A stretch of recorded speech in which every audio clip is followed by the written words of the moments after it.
the thing that we tell everybody, regardless of what team you work on at Meals on Wheels, is that if the meals don't get out every day, we didn't do our jobs. So that means we all drop everything and go deliver meals. Welcome to the Smart Talk series, the show for professionals who want strategies, tips, and real talk about all things PR, marketing, and social media. Your host is Melissa Vella-Williamson, an award-winning, accredited, and nationally recognized PR pro and communication thought leader. And now your host, Melissa Vella-Williamson. Hello, and welcome to episode 3 of the Smart Talk series. Today, I'm joined by 2 special guests from Meals on Wheels San Antonio. When COVID-19 hit San Antonio, Meals on Wheels jumped into crisis response mode. New needs and disruptions strained the nonprofit, which was already strapped for resources. Since last March, my team at MVW Communications and I have had the honor to work closely with our guests today. Chief Development Officer Forrest Myane and Communications and Marketing Director Ariana Barbour. Together, we activated a crisis communications campaign that positioned this local Meals on Wheels as an essential lifeline for homebound, high-risk seniors. Despite multiple challenges, we rallied the community to keep delivering, keep donating, and keep their less visible client population top of mind. Unlike most Meals on Wheels programs, during these turbulent times, Meals on Wheels San Antonio has increased the number of meals delivered, the number of clients they serve, added counties to their market area, earned over 400 media placements, and grew in partnerships, volunteers, and donations. Welcome, Forrest and Ariana. Hello, thanks for having us. Thanks for having us today. Well, thank you so much for being here. It's been a pleasure working with you all these years, but tell our listeners a little bit about yourself. Forrest, we'll start with you. Tell us a little bit more about your background and current role. Sure. So I am the Chief Development Officer here at Meals on Wheels San Antonio. I have kind of always lived in the nonprofit world. My mom was an executive director of a nonprofit my whole childhood. I've been in nonprofit fundraising for a little over 12 years at this point and interned in college. So here at Meals on Wheels, I oversee essentially all of our external affairs as an organization. We work to communicate with the public and to bring resources into the organization to better serve our clients. So we do that through raising money. Ariana and her team do that through publicity and marketing and brand and digital media and all of that stuff. We have groups that do governmental affairs. We have a community engagement group that works with volunteers and community partnerships. And then we do a lot of strategic thinking about the direction of the organization. So kind of thinking about, as we're bringing in these resources, how can we best utilize them for the benefit of our clients? So that's kind of my role in a nutshell, or a very large nutshell. It's a great place to work, and we have so much opportunity to really kind of do crazy things and exciting things and innovative things. And I'm a little biased, but I think my department is really good at innovation and trying new things. So it's a really fun place to work. They have absolutely shown over this last year for us. So absolutely, your bias is right on. It's an actual real acknowledgement from my side of the house for sure. Ariana, tell us a little bit more about your space and yourself. Fantastic. Yes. Well, Forrest did a really great job of describing what I do and the team I work with does as the communications and marketing director for Meals on Wheels. Getting here, I got my undergrad degree in public relations, and through coursework along with the jobs that I held in college, I got the opportunity to work with tools that I now use every single day, like Adobe Creative Suite. My master's degree is in advertising, and that education really deepened the knowledge that I have of communications and the marketing world in a practical way that I've applied ever since graduation. And I've had internships and worked in agencies managing accounts, which means that I've always been able to work with all of the departments in those places. And that really gave me a feel for what every role was responsible for, which definitely prepared me for my first nonprofit position, in which I wore all of the hats of all of those positions I had grown to know. And I've worked as a volunteer individually and as a member of the Junior League of San Antonio, which was where my eyes were really opened to the power of nonprofits in the community and the enormous work that they do for everyone. I grew up in San Antonio, and being in junior league really just let me see more of San Antonio than the little bubble where I went to high school and everything. Through that opportunity, I oversaw community volunteer work, and it gave me the ability to work with nonprofit leaders and open my eyes to the fact that I could work for them and with them internally, like in-house, which was amazing. And so honestly, it really feels like everything I've done before now has led me to where I am. I'm doing the communications and marketing for Meals on Wheels San Antonio. I wholeheartedly believe in the power of the community to do good and make life better for others. And one of my kind of life credos that I go to reset my headspace during frustrating times, I learned from a junior league speaker named Vicki Clark. She said that we are forever planting seeds for trees under which we may never sit. And according to the internet, the saying goes a way back, actually, but she was the first person I ever heard say it. And it was at a presentation on nonprofit leadership and the incredible amount of work that we can all do together for each other, which is part of what I love about working here at Meals on Wheels and in the nonprofit community.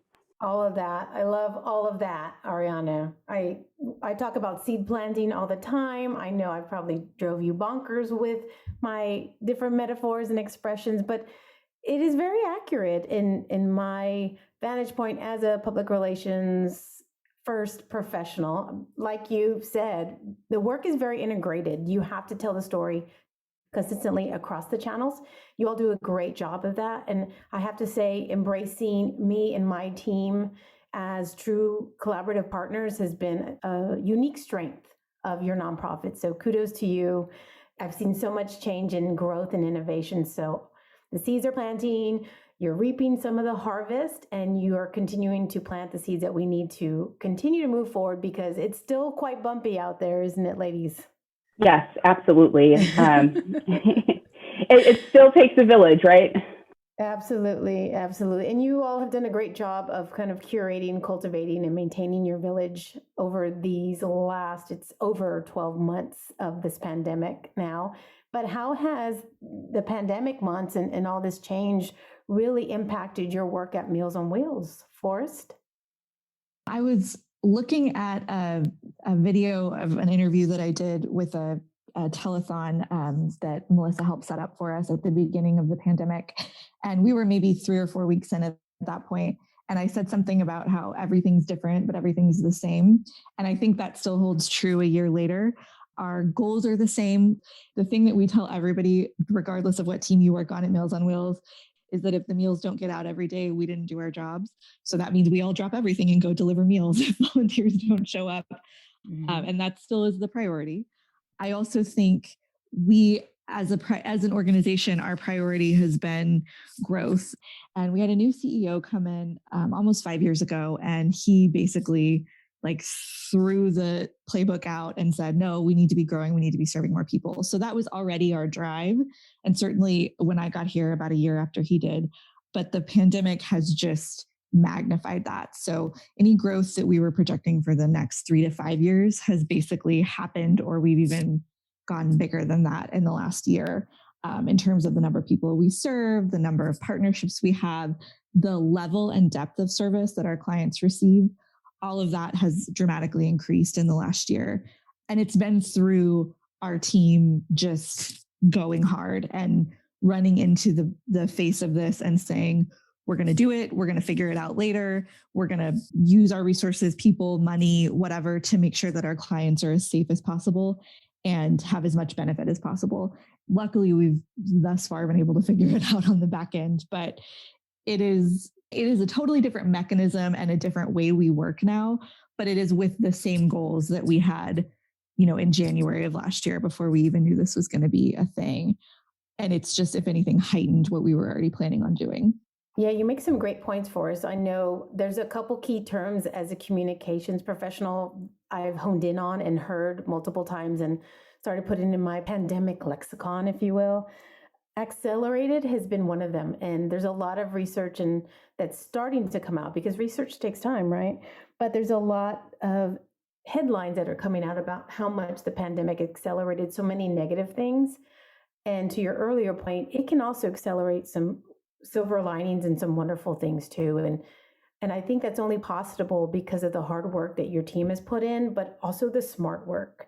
You've been very innovative about your operational model and iterating and changing and evolving it with the fluid and dynamic changes and feedback we've had over time. So I just want to underline that as part of the strategies, that the actions you all took. You doubled down on your mission, you focused on the fundamentals, and not a lot of organizations did that during this time. So I think that is why you're succeeding and up for a couple national awards at the PRSA and PR News levels. So I just want to say congrats on that. Ariana, you are my marketing partner in crime over there at Meals on Wheels. How's your viewpoint or things you've done shifted a little bit? Oh, goodness. The last 12 pandemic months, I guess, officially, it has just really intensified the importance of the work that Meals on Wheels does, because it was already important, but knowing that we were going to need to feed people in the event of some sort of unanticipated lockdown for ourselves was always at the forefront in the immediacy of our actions and our communication. And that also meant that the importance of our communications and marketing efforts was really important, and it needed to be spot on so that we were saying the right thing at the right time and representing our ongoing actions and our plans for the future.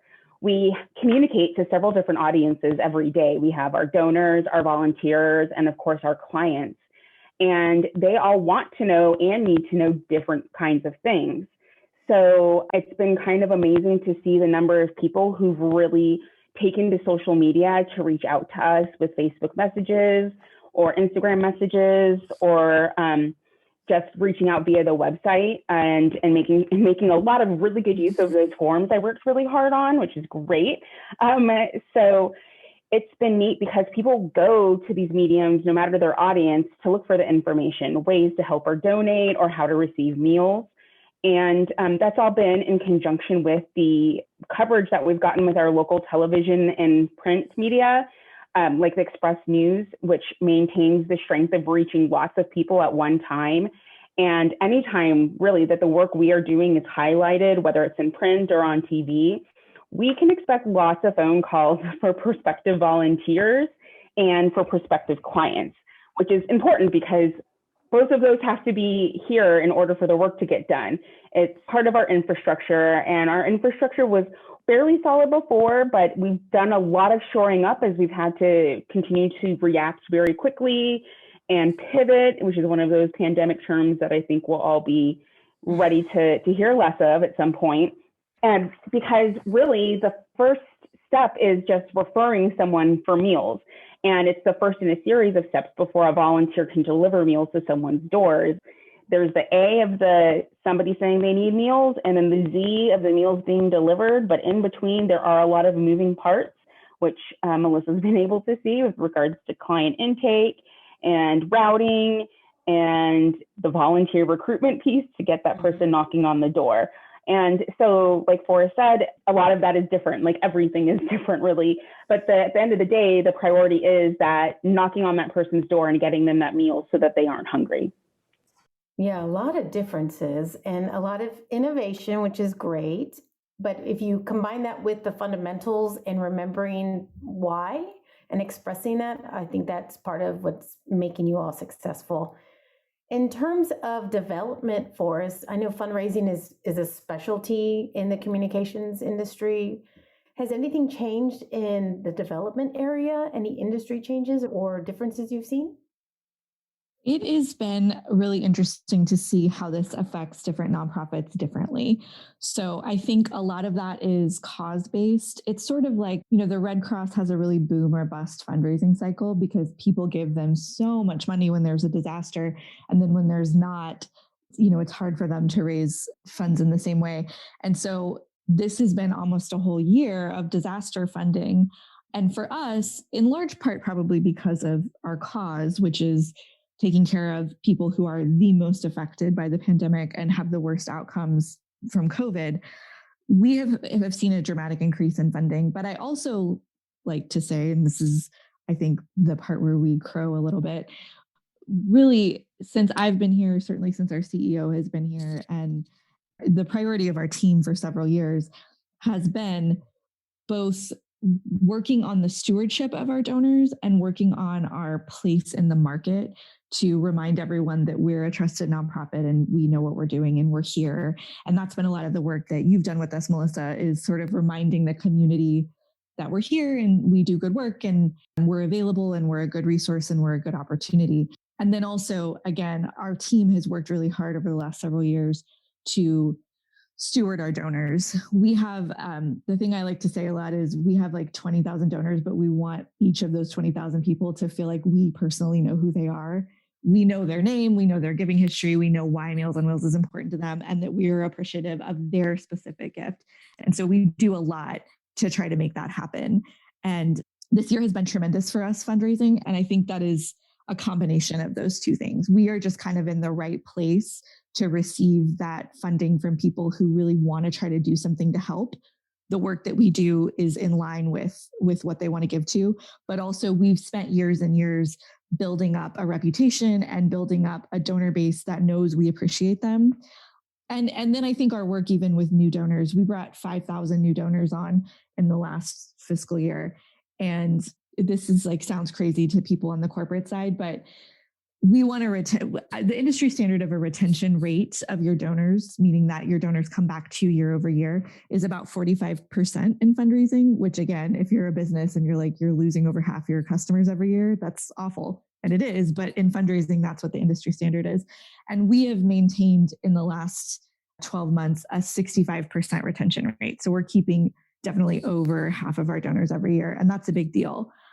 And so that I think is been really intense effort on our part to make sure that people feel appreciated and understand the mission and understand what their dollars are going to. And so for us, it's been good. I know for a lot of nonprofits, it's been really rough. I think there was a lot of speculation at the beginning of the pandemic that this was going to kill all of our corporate and foundation giving. Corporations weren't going to be able to give us anything because they weren't making money, and foundations were going to lose money on their investments. That's happened a little bit for us, but not to the extent that I think we were all worried about. So we've had people really want to rise up and give us more money because they see the impact of what we're doing. And so we've been very lucky in that way. And mostly what it means in terms of like back office stuff is we had to hire another person to help us enter donations because we were getting too swamped with our current staff. And that's a very good problem to have. So we're very, very blessed. A great problem to have, absolutely. I will also point out a couple things. So in terms of this pandemic lexicon, I love that idea. I'm going to make sure I write that down somewhere. But one other term, I know that it became our theme at the beginning of the pandemic was to make sure you were defined and positioned as an essential service, a trusted service provider. You've been doing this. This is your expertise for years. And now your client population is even more vulnerable and important to remember. So that has been very helpful in carrying you. And also, I think in terms of giving, a lot of donors, both at the individual level and at the organizational level, have been really prioritizing what really matters during this time, right? We've switched from galas and some of the lighter hearted and sometimes cheeky event and fundraisers to, okay, let's talk about $5 feeds a senior at Meals on Wheels. This powers this emergency shelf-stable food box, for example. So a lot of smart ideas that you all have been able to activate against on too. So great. Ariana, and your viewpoint as someone who does a great job at marketing and content creation, is there any new things that you've tried or that you would share as best practices or lessons learned during this time? Well, I was thinking about the beginning of the pandemic and how for lots of people, they kind of felt like time just stopped because everything was the same every day. But that was definitely the opposite of what everyone here at Meals on Wheels was experiencing, because we were coming in and working as hard as possible to make sure those we serve were fed should something happen, because it was all so uncertain. And on my LinkedIn About section, I say that I can do a few things, kind of tongue in cheek. And one of them I say is that I can create extra hours in the day. And it actually felt like those were needed in the beginning of the pandemic. And actually, as the year has continued, because it's just been so busy and we have grown so much. And I think it's always applied that you always have to be extra efficient with nonprofit communications. And it was all especially true of what had to happen and how, but especially so in those early days. At the beginning of the pandemic, we were weeks away from our annual luncheon that we work months to put on. Like pretty much everything else in the world was canceled. Our focus was supposed to be on a celebratory event that was celebrating our volunteers and thanking our supporters for helping to end hunger for seniors across our community. And stopping hunger is, unfortunately, it's an ever-present and urgent need. But that urgency became extra real because of the pandemic term uncertainty and the uncertainty surrounding everything in life. And Melissa, with your assistance, we were able to effectively get the message out about the need for volunteers. And we were given opportunities for fundraising, like the telethon that Forrest mentioned. We basically pioneered a virtual phone bank with KSAT through which the community supported the people that we're serving by giving over $40,000 to help provide emergency food boxes that we distributed in case of that unexpected interruption in service that we were all just kind of on pins and needles wondering if it was going to happen. When we rolled that out with the phone bank, we also did Venmo and Cash App as a way for people to give. And Venmo has actually proven to be kind of a longer lasting tool because we do see repeat donors through that tool like every single month. And it's kind of amazing that obviously that's how they want to give. And so they're continuing to give that way. Our messaging kind of went from just delivering more than a meal to older and disabled neighbors to delivering more than a meal to older and disabled neighbors in a pandemic, which just really, again, heightened everything. And everything about the isolation that our clients have always experienced was, I think, something that people could actually really understand and connect to because so many were experiencing isolation for the first time due to the lockdowns that we all found ourselves in our communities. Absolutely. I think we really grew in empathy as people and we could really connect with the mission in a new way. And then when we had like the Texas winter storm apocalypse here, it was even louder and more clear what it feels like to be in need, what it feels like to be isolated or in your home without being able to get food or provide for yourself in some very basic human ways. So I hope that we will continue as people to be able to empathize with our neighbors in need on your behalf. That's perfect. So I always wonder this because from my standpoint, it's absolutely wonderful to work with a PR consultant that's not in-house and sitting at your lunch table every day, or at least, pre-pandemic, right?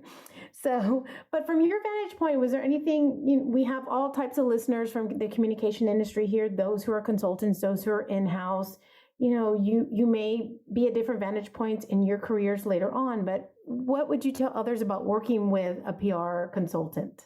I think, first of all, it has been incredible and it has truly shifted our position in the city, our position in the Meals on Wheels world, the work that you and your team have done, Melissa. I think for me, and I would say that this is true, we also work with consultants like for special fundraising projects and board development and other things. And so I think this is kind of true across the board. I think at first I thought like, oh, great, now this is a thing we don't have to think about anymore because we have a consultant. And what it actually means is you are working just as hard, but your work is going a million times further. So in order for us to have an effective relationship, there's a lot of information you need from us. There's a lot of, things that we need to do on our end. And so it certainly isn't a like, now I can sort of wash my hands and Melissa's going to handle it. It definitely is a teamwork thing. And so we're probably working at the same level we would if we were trying to do this ourselves, but it goes so much further because of the connections you have, because of the way you think about things. And so it's definitely when you hire a consultant, assume that you're going to continue to have a lot of work in that direction, but know that it's going to have so much more of an outcome than it would if you were doing it by yourself. That's Beautiful and poignant. Thank you so much. I'm going to clip that audio and put it everywhere because it is, sometimes I say we work in tandem. It is like a tag team. It is like we're running a race together and I toss the baton and you pick it up, but it does have to happen together because at the end of the day, people want to hear from the subject matter experts, from the staff members in-house. So on that, I want to also segue and talk a little bit about crisis communication because it feels like just about everything was crisis communication around the pandemic, at least in the beginning. I think now we're kind of in an ongoing issues management, but we've had 2021 is not that much smoother. It's still pretty bumpy. Our theme is communicating during turbulent times because of that. So ladies, either one of you, let's say Forrest, what lessons have you learned about how to communicate when things are just so up and down? I think being preemptive has been really important and thinking through what we feel comfortable saying. I think as an organization, really try to be transparent, but also in every world, you have to be thoughtful about what you say. For us, in part because how are we preemptive and giving people information even before they ask for it so that on the back end, we're not fielding a million calls. That's a great point. You all have done crisis communication planning with my organization. I think that was a great training ground. Ariana, did you feel like that helped prepare us for this really long-standing crisis? Yes, it was almost like we were prescient with that training and that time that we spent together. Having invested in the crisis communications planning was just super helpful because it meant that we had already thought through many of the scenarios that we actually encountered during the pandemic and to make sure that we had the proper messaging for those times. And the pandemic also just made us recognize the importance of having done that planning and the fact that we may have to look at it all again in a bigger way. And the fact that we need to plan and prepare again for everything, even more than we previously thought. Like we all thought we had thought about worst case scenarios until we were living in a worst case scenario. and fortunately, we were able to have some time to step back and evaluate plans before they were put into action. And sometimes we just had to go and make it up as we went with the expertise that we already had, knowing and feeling confident that everything would work. And knowing that we could have those conversations as a leadership team, like what happens when something goes bad, because I know sometimes we don't want to talk about what can go bad. We just want everything to be amazing and good. I thought was really good to know like we could be open and honest because those kinds of conversations require some real raw truth from time to time. And you want to make sure everybody's definitely on the same page because we were all like thinking media could be outside our door at any time just because everything was about the pandemic and we were operating in the pandemic. So crisis communications, definitely. And that's a thing that we have reviewed since then and we'll probably review again in the near future with the thought of climate change, kind of weather events potentially taking place. So yeah, it's something that should be done and thought through. And I think it should be done and thought through with someone who's outside of an organization, because like you said, Melissa, they can poke around and ask questions, but in a way that is productive and effective. Absolutely. It's comfortable and, we can help ask the questions. So thank you, Ariana. That was a perfect plug for doing the crisis comm work. Forrest, I like to ask all my guests this question, and you'll take this for the team, but what does smart talk mean to you? Well, my first thought is it means what I used to get in trouble for with my mom when I was little, because I was such a smart aleck, and I have a daughter on the way who I'm sure is going to be such a smart aleck to pay me back. But I think for the purposes of this conversation, what's been really helpful, we've just been in it for the last year.